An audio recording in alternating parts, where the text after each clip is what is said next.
The population, the number of inhabitants in a place, or the total number of people, also known as population.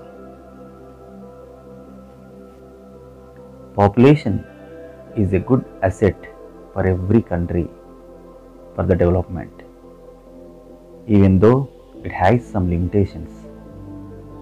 To understand and appreciate many aspects, it is important to understand population numbers, distribution, and its characteristics.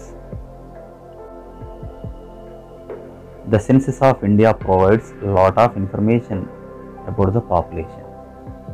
So, what is census?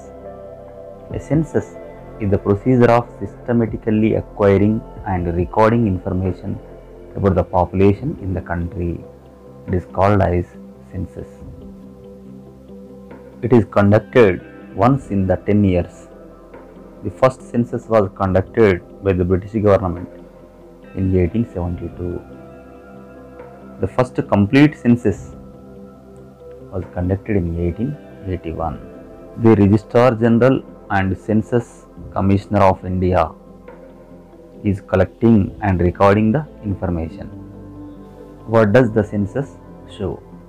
Census shows age structure, sex ratio, literacy rate, working population and density of population, social community status, etc.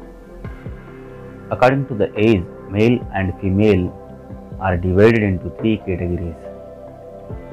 One is children, second one is working age, third one is aged. Children, generally below the 15 years, they are treated as the children.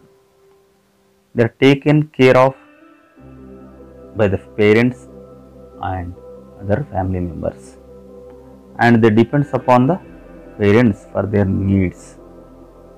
Working age, the persons between the 15 to 59 years are treated as working age.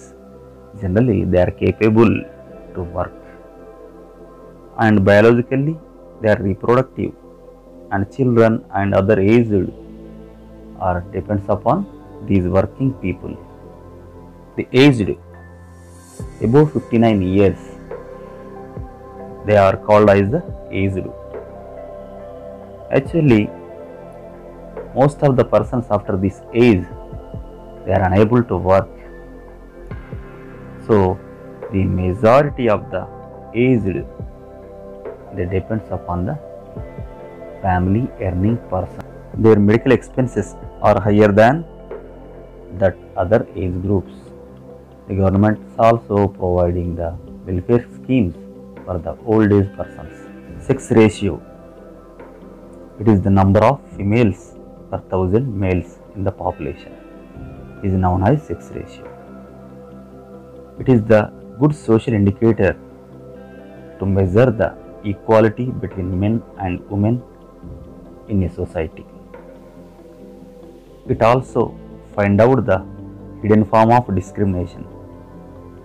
They are discriminated against the most basic needs like nutrition, child care and health. They get less these of things when we compare to the male. In India, the states like Kerala have a positive sex ratio, but some other regions are extremely biased against women. Many parents prefer male children, and they may decide to abort the female before birth. And many families consider female children as a burden also. Definitely, women's education will change the situation and the discrimination against the women.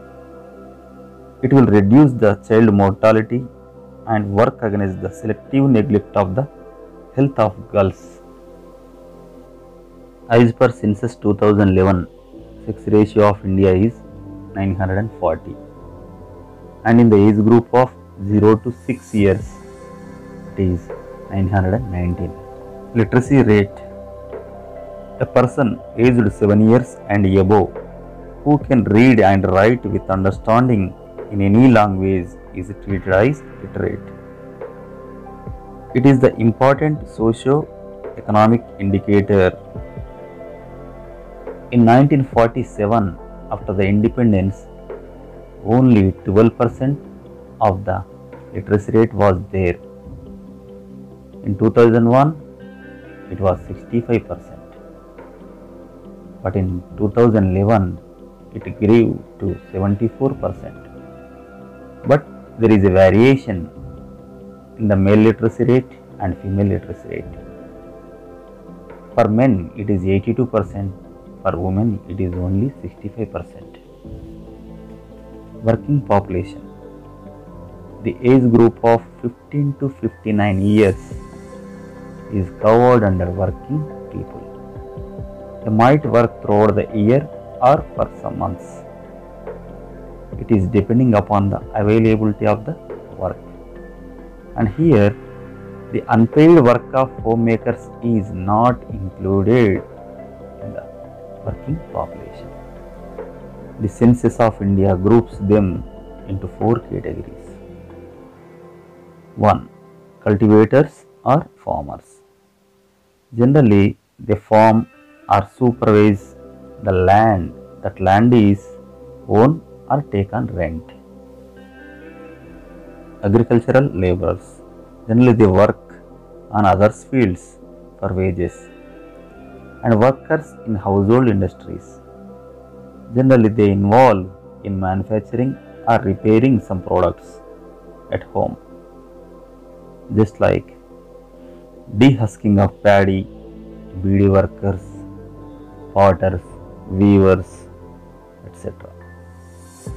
And the other workers, generally they are employed in factories, they are participating in the manufacturing process or trading, and they are working as casual labor or in other occupations.